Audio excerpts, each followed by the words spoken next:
Так ушул экономикалык форумга дүйнө жүзүнүн 40тан ашуун башчылары чогулду. Жанада миңдеген бизнесмендер, окумуштуулар чогулган эле. Кызыктын баары мына ушул жерден башталды.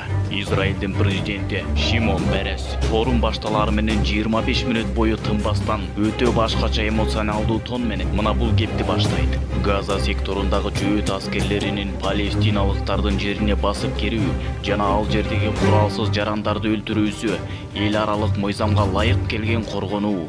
Кайсыл гана өлкө болбосун ушундай кылмак. Эгерде Стамбулга күн сайын бомба түшсө силер деле коргонмоксуңар. Бул нерседен көйгөй издебей эле койгула, деп Турциянын президенти Реджеп Тайып Эрдоганга кайрылат. Шимон Перес мына так ушул сөздөрдү айтканда жанындагы олтургандардын баарысы унчукпай олтура беришет. Ал эми калган батыш өлкөлөрүнүн өкүлдөрү болсо тескерисинче шатырата кол чаап киришет.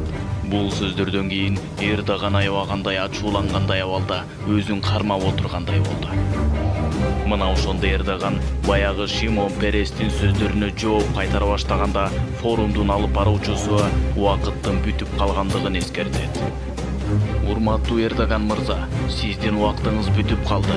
Мына ошол кезде Эрдоган 1 minute деген сөздү айтат. Баягыдан бери өзүн сабыр кылып кармап отурган Эрдоган 1 minute дегенине карабастан ошол форумдун алып баруучусу Эрдоганга дагы да сөз бербей жаткандыгын байкоого болот. Mr. Prime Minister, With apologies to Prime Minister Erdogan. 1 minute. 1 minute. 1 minute. Well, you know, 1 minute. Эрдоган 1 minute дегенине карабастан форумдун алып баруучусу дагы да убакыттын бүтүп калгандыгын айтып сөздү башка тарапка буруп атканына карабастан мына ошол жерден Эрдоган мындай болбойт, токтоткула, 1 minute деди дагы. Баары тынчый түшкөндө 1 minute. Okay. 1 minute. Негизинен албаш керек болгон кулагындагы котормону шыпырып чечип салды дагы. Переске карап: "Урматтуу Перес, сен менден улуусуң. Карап турсам үнүң бийик чыгып жатат. Билип турам, мынчалык кыйкырганыңдын бир гана себеби бар. Күнөөлүүсүң. Ошол үчүн кыйкырып жатасың. Күнөөлүүсүң. Мен сага окшоп кыйкырбаймын.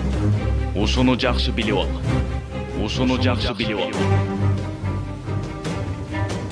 Эл чындыкты билсин.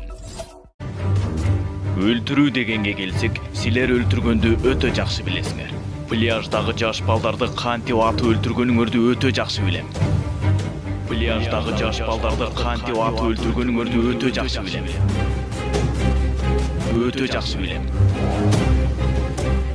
Өлкөңөрдөгү премьер-министр макамындагы эки адамдын мага айткан өтө маанилүү сөздөрү бар.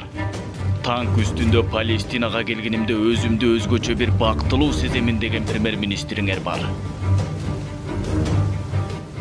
Танктардын үстүнө чыгып алып Палестинага келгенимде бактылуу боломун деген министриңер дагы болгон.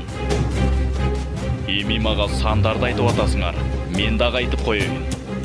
Кызыккандар бардыр балким араңарда. Ушул зулумдукту алкыштап кол чапкандарга дагы кайрылат эле. Уят. Жаш балдарды өлтүргөндөргө, адамдарды кыргандарга туруп алып кол чабуу дагы бул өзү чоң күнөө. Бул жерде бир чындык бар.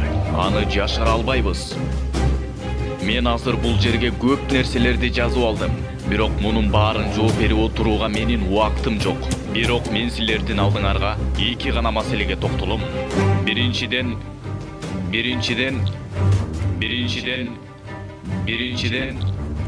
кечиресиз, сөзүмдү бөлбөй туруңуз. Биринчиден жакшылап уккула. Тоораттын 6-осуятында мындай дейт: өлтүрбөгүлө. Булар болсо өлтүрдү. Экинчиден карагыла, эл чындыкты билсин. Бул да өтө маанилүү. Гилат Атсамони Израилдин жырткычтыгы залымдыктын туу чокусуна чыкты деп жатат. Бул бир жөөт. Ошондой эле Израилдин аскердик өтөгөн Оксфорд университетинин эл аралык мамилелер боюнча профессору Авишалам англис кезде гвардияга мындай дейт. Израиль каракчы өлкө деген атка ылайык болду. Сага да чоң рахмат айтам.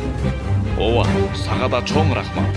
Ал эми мен үчүн болсо мындан ары Давос бүттү. Башка Давоско эч келбейм. Ушуну дагы жакшылап билип алгыла. Силер сөз бербей жатасыңар. Ал эми буга 25 мүнөт бердиңер. А магачы? Болбойт мындай.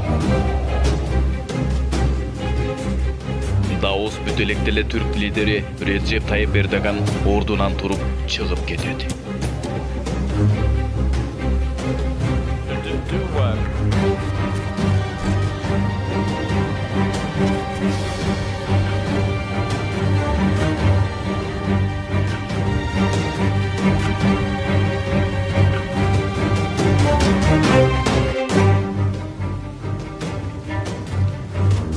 Кийин журналисттердин суроосуна мен ал жерде эч кимди капа кылгым келген эмес, бирок биз дагы жөн эле бир айыл башчысы эмеспиз, деп жооп берген Реджеп Тайып Эрдоган.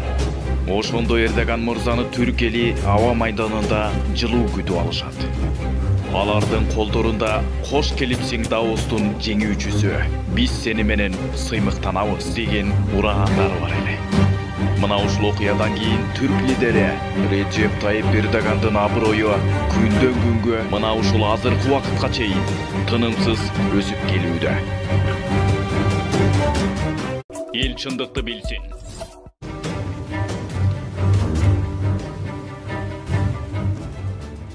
Ал эми мына бүгүн сүйүктүү пайгамбарыбыз Мухаммад саллаллаху алейхи ва салламдын хадисинин дагы бир чагылуусу мына бүгүн 2020-жылы 10-июль күнү кайрадан ишке ашты.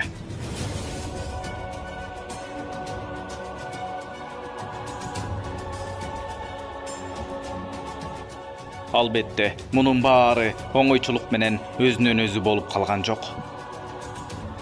Мына так ушул ишти ким аткарды? Бул нерсени ким ишке ашырды?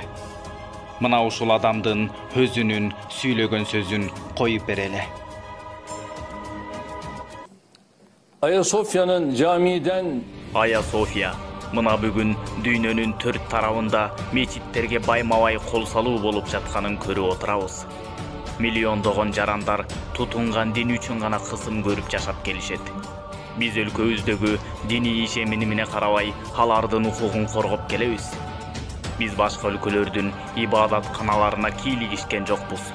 Алар да биздин өлкөдөгү ибадатканаларга, мечиттерге кийлигишпесин. Түркия ар түрдүү диний ишенимдеги жарандарга ибадат үчүн мүмкүнчүлүк түзгөн өлкө.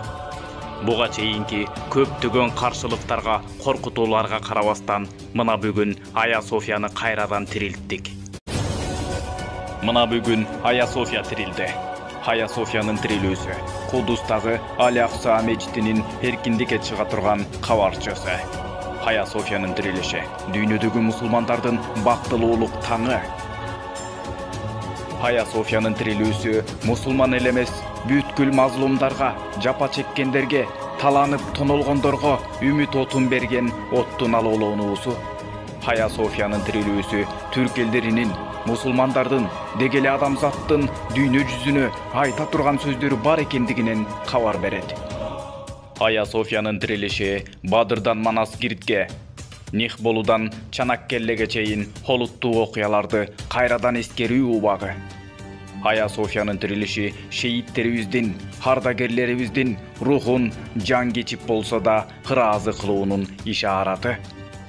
Ая Софиянын тирилүүсү Те Бухарадан Андалуска чейин уланган. Маданиятыбыздын символ шаарларына чын жүрөктөн айтылган саламыбыз. Ая Софиянын тирилүүсү Ал-Арсылдан Фатихке, андан ары Абдул Хамидке чейин жеткен эскерүү. Ая Софиянын тирилүүсү Фатихтин рухун ыраазы кылуу. Акшамсуддин руханиятын, Мимар Синандын эстетикасын жүрөгүбүздө эскерүүбүз. Хая Софиянын тирилүүсү адамзат зарыгып күткөн адилеттүүлүк, намыс, адеп, ахлак, тавхид жана бир туугандык сыяктуу улуу нурларыбыздын кайрадан бийиктикке көтөрүлүүсүнүн нишаны. Хая Софиянын тирилүүсү бул мечиттин эшигиндеги чынжырлардын үзүлүшү гана эмес, бүткүл колдордогу буттардагы кишендердин үзүлүшү, талкаланышы. Азан арабча айтылып баштагандан 70 жылдан кийин Фатихтин аманаты. Хая Софиянын мечитке айлануусу кечиккен бир талпынуу. Бул окуя ислам дүйнөсүнүн ар жагындагы рухий баалуулуктарыбызга, жасалган чабуулдарга эң чоң кооз жооп. Иншаллах, бул куттуу жолдо алга умтулууда токтобостон, кайтпастан, коркпостон, берилүү менен чечкиндүү түрдө максатыбызга карай жол тартабыз, талпынабыз. Быйык Куранда Аллахтын ырайымынан үмүтсүз болбогула, дейт Аллах Таала. Бизди алдыда бактылуу келечек күтөт. Баса, Шындык инфо каналына катталган соң коңгуроону дагы басып иштетип койгонду унутпаңыздар. Эл чындыкты билсин.